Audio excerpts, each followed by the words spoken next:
So tariff reduction is not reciprocal. India has been tied into a monitoring system on its energy choices by the US as per an order by President Trump. India-USA trade deal is nothing but a total surrender.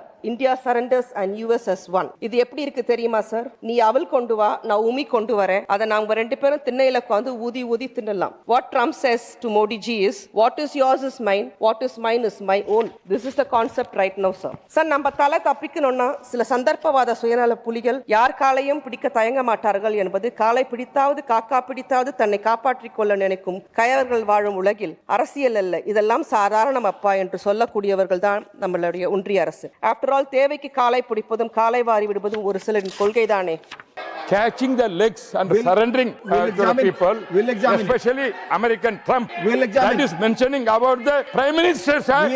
The Prime Minister's dignity is going down, sir.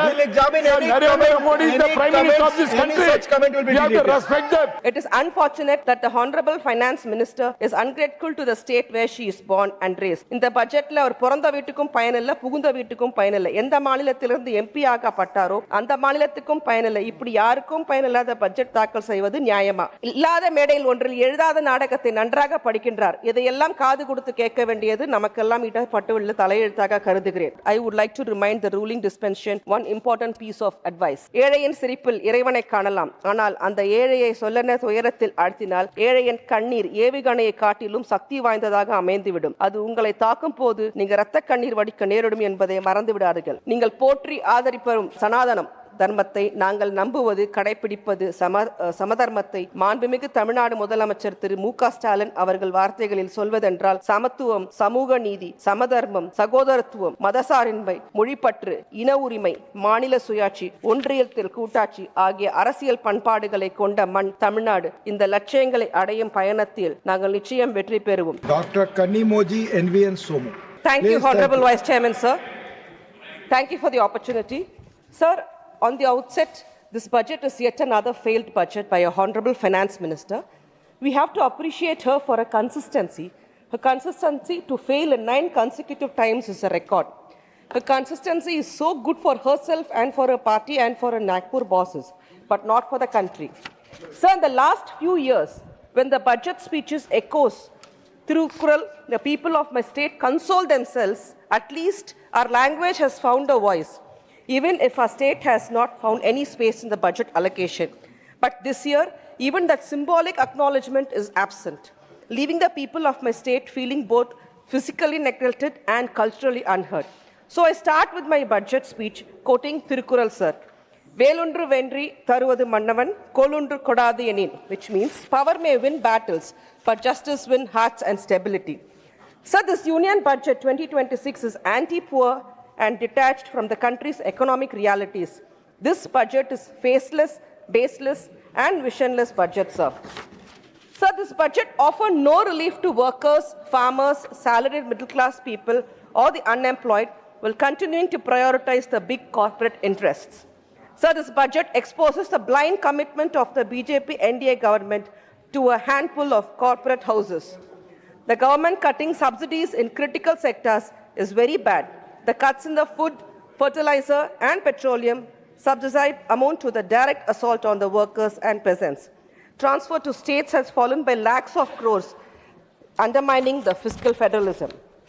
Sir, what Peraringer Anna said in 1966 is very much relevant about the colossal taxation and the meager returns. What right has this government to demand more and more taxes when their performance is of such a low order? I think that this government, after having taxed the people so much, has not given proper returns or proper accounts to the nation.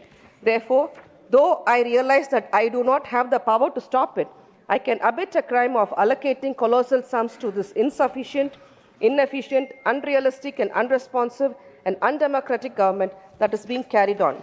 But whatever may be the criticism that is offered on this side, they have the numbers and the logic and they play the game.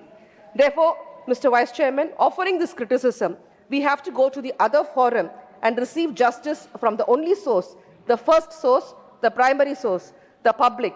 So, Chairman, we are confident that of getting a proper verdict. This budget, sir, would deepen inequality and worsen the ongoing economic crisis. the budget detached from the concerns of the masses and marked by deliberate vagueness. The finance minister has avoided giving scheme-wise allocations, calling it an attempt to obscure funding cuts. Sir, this government has failed to stimulate demand despite the economic survey's emphasis on domestic consumption. On agriculture, employment, the government had ignored demands for a legal MSP and continued to push anti-labor policies. It is a betrayal of the people, workers, and the federal spirit. Sir, this budget failed to address the basic issues such as inflation and unemployment. Sir, the slogan Vikshit Bharat rings hollow as subsidies for food and fertilizers have been cut. It also underlined the push for private-led health care and education, and the focus is only on the corporate-friendly projects. Sir, in 2014, the price of 1 sovereign of gold was 28,000, but in 2026, it is 1,20,000. That means the price of gold has quadrupled in the last 12 years. Sir, in 2014, the value of Indian rupee, we all know, against the US dollar was 58.25. On Jan 28, 2026, it was 92.03. And the price of 1 liter petrol was 74 and diesel was 55. In 2026, the petrol is 102 and the diesel is 92. And even the domestic LPG cylinder was sold as 410 in 2014. But now in 2026, it's 853, breached rupees 1,000 2 years back.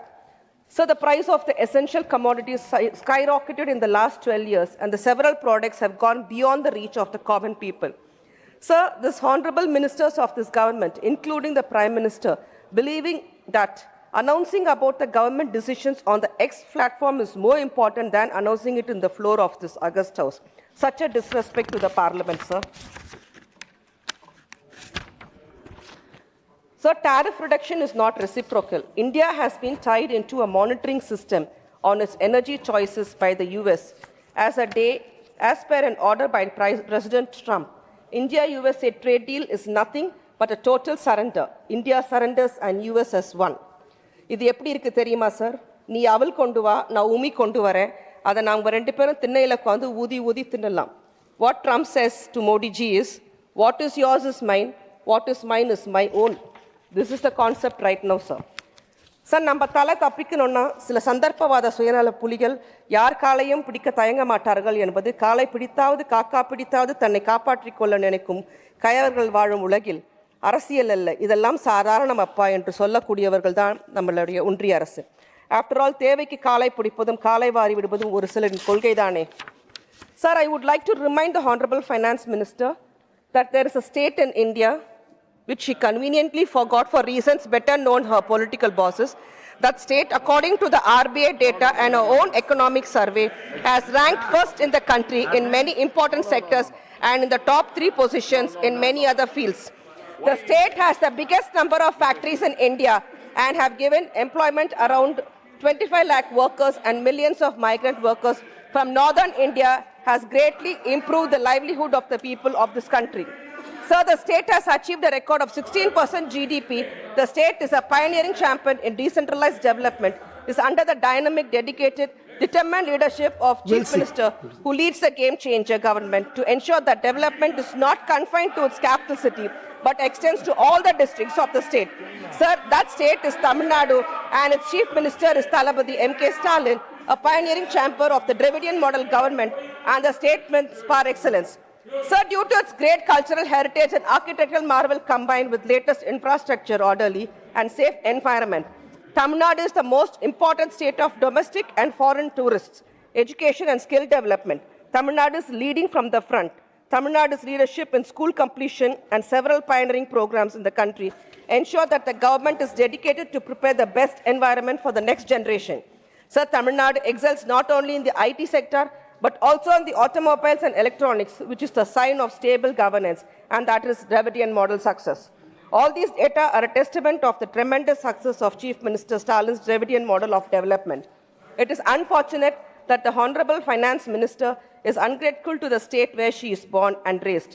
இந்த பட்ஜெட்டில் அவர் பிறந்த வீட்டுக்கும் பயனில்லை, புகுந்த வீட்டுக்கும் பயனில்லை. எந்த மாநிலத்திலிருந்து எம்பி ஆகப்பட்டாரோ அந்த மாநிலத்துக்கும் பயனில்லை. இப்படி யாருக்கும் பயனில்லாத பட்ஜெட் தாக்கல் செய்வது நியாயமா? இப்படி இல்லாத மேடையில் ஒன்றில் எழுதாத நாடகத்தை நன்றாக படிக்கின்றார். இதையெல்லாம் காது கொடுத்து கேட்க வேண்டியது நமக்கெல்லாம் இடப்பட்டுள்ள தலையெழுத்தாக கருதுகிறேன். Sir, for every rupee the government borrows today, nearly 25 paisa comes from fresh borrowing, but out of that, almost 20 paisa goes to the payment of interest. This means only 4 paisa is actually available for the development. When borrowing is used largely to service past debt, not to build new assets, it signals deep fiscal stress and leaves little room for growth, welfare, and support to states. Overall, this budget shows the clear signs of poor fiscal management. The centre keeps borrowing even for routine spending, and as a result, 26% of total expenditure and nearly 40% of revenue receipts now go only to the interest payments. To manage this pressure, the union government depends heavily on the cesses and surcharges that are not shared with states, shrinking their rightful share. So the finance minister has a soft corner for Bihar and Uttar Pradesh and all other BJP-ruled states. We are not complaining of that. But what about the other states? They are also in India. It is very unfortunate of the people of Tamil Nadu, Kerala, Karnataka, West Bengal to become out of syllabus for the madam. Sir, this is unconstitutional and undemocratic. ஒரு கண்ணில் வெண்ணெயை வைத்துக் கொண்டு இன்னொரு கண்ணில் சுண்ணாம்பு வைக்கக்கூடாது. Why this glaring partiality, sir? Sir, every taxpayer of this country from the salaried class expected more tax benefits for them in this budget, but nothing offered. The Minister of Finance has betrayed the middle-class population in the country. Why the union government is providing elixir to the states that are in their favor is throwing acid on the revenue-generating states like Tamil Nadu. To treat the demands raised by opposition party members with a stepmotherly attitude is a betrayal of democracy and cooperative federalism. Sir, the union government, which formulated an inefficient economic schemes like demonetization, imposing of GST in a haphazard manner, which led to the total failure of the Indian economy, especially the rural economy, which rely on liquid cash, has caused cash crunch and economic slowdown. It has broken the backbone of the Indian economy. That's why Indian economy is still crippled and unable to stand up. Our party founder leader, Peraringer Anna, used to say, Makkal Seveye, Magesan Sevey. Sir, in democracy, service to the people is service to God. Don't forget to serve the people of the poor people of our great country. If you don't do that, they will throw out you of power in no time. This year's budget is a Sunday budget promptly read by a Sunday finance minister. The role of the finance minister has become similar to a Sunday lawyer. The total budget size of rupees 53.47 lakh crore for 2026-27, understanding the government spending and revenue sources is crucial. A significant portion of the government budget, about 20%, is allocated to interest payments on loans, which constitute the second largest expenses. After accounting for these payments and state shares, the remainder of the budget is directed towards critical sectors such as education, health, infrastructure, employment, and defense. Allocation for education fails way short. Despite a nominal increase in the education budget to 1.39 trillion, spending as percentage of GDP remains critically low, failing to meet the Kothari's Commission recommendation of 6%. The scarcity of the educational institutions and qualified teachers rather than overpopulation is a primary cause for the cooperative admission challenges in India. As far as health is concerned, fails to address the crucial need for affordable and accessible primary health care for ordinary citizens, with current spending at just 2% of GDP, far below the WHO organization's recommendation. There is a concern over the minimal benefits for farmers as critical issues like farm workers support and MSP reforms were overlooked, leading to disappointment that budget lacks direct aid for farmers. The budget allocation for various sectors like education, health, employment generation, agriculture, environmental protection, MSME, the union government has just done a lip service only. This budget 2026 lacks the substantial impact promised, echoing unfulfilled promises from past budgets like the construction of 100 smart cities. While announcements in education, healthcare, and infrastructure sound appealing, the reality suggests minimal changes. Sir, before I conclude, I would like to remind the ruling dispensation one important piece of advice. ஏழையின் சிரிப்பில் இறைவனை காணலாம், ஆனால் அந்த ஏழையை சொல்லன துயரத்தில் ஆழ்த்தினால் ஏழையின் கண்ணீர் ஏவுகணையை காட்டிலும் சக்தி வாய்ந்ததாக அமைந்துவிடும். அது உங்களை தாக்கும் போது நீங்கள் இரத்த கண்ணீர் வடிக்க நேரிடும் என்பதை மறந்து விடாதீர்கள். நீங்கள் போற்றி ஆதரிப்பதும் சனாதனம், தர்மத்தை நாங்கள் நம்புவது கடைபிடிப்பது சமதர்மத்தை மாண்புமிகு தமிழ்நாடு முதலமைச்சர் திரு மு.க. ஸ்டாலின் அவர்கள் வார்த்தைகளில் சொல்வதென்றால் சமத்துவம், சமூக நீதி, சமதர்மம், சகோதரத்துவம், மதசாரின்மை, மொழிப்பற்று, இன உரிமை, மாநில சுயாட்சி, ஒன்றியத்தில் கூட்டாட்சி ஆகிய அரசியல் பண்பாடுகளை கொண்ட மண் தமிழ்நாடு. இந்த லட்சியங்களை அடையும் பயணத்தில் நாங்கள் நிச்சயம் வெற்றி பெறுவோம். நன்றி, வணக்கம். What point of order? Regarding honorable member of the DMK member, during her speech, she said, this is the attitude of the ruling party, catching the legs and surrendering to the people, especially American Trump. That is mentioning about the Prime Minister, sir. The Prime Minister dignity is going down, sir. Sir, Narendra Modi is the Prime Minister of this country. We have to respect the Prime Minister. Thank you. But what? Thank you. Shriman Suren Singh Nagar.